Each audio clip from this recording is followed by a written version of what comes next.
Setelah videonya dituntun Deddy Corbuzier viral, Vidi Aldiano akhirnya mengunggah video klarifikasi melalui Reels Instagram.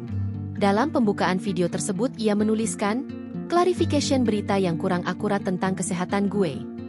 Video yang diawali dengan behind the scan saat Vidi bercanda dengan sang istri, Sheila Dara, yang menjadi kameramen tersebut berisi penjelasan Vidi tentang kondisi kesehatannya.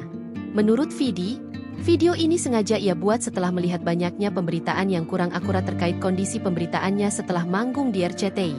Aksi Deddy Corbuzier yang menjemput dan memapah Vidi di atas panggung membuat banyak orang mengkhawatirkan kesehatannya. Namun Vidi menampik dugaan tersebut, menurutnya ia mampu menakar energinya saat tengah bekerja.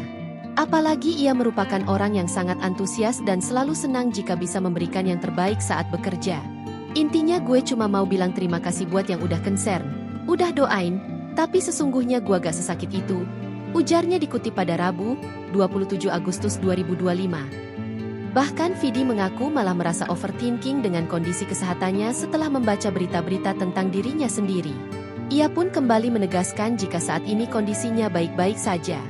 Baginya, kehidupan orang yang mengidap kanker seperti dirinya tidak harus terhenti karena penyakit tersebut.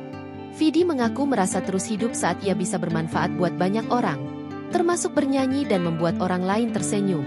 Ia juga mengklarifikasi anggapan warganet yang mengira dirinya memakai wig. Vidi membuktikan rambutnya asli dan tidak rontok karena pengobatan kanker dengan menjambak-jambaknya sendiri. Bahkan ia membuktikan masih sehat dan dapat berdiri tegak dengan berputar-putar sambil mengangkat kedua tangannya. Meski demikian, Vidi mengucapkan terima kasih untuk semua orang yang mengkhawatirkan kondisinya dan mendoakannya agar segera sembuh. Menurutnya hal itulah yang menguatkannya hingga saat ini. Download Tribun X sekarang, menghadirkan lokal menjadi Indonesia.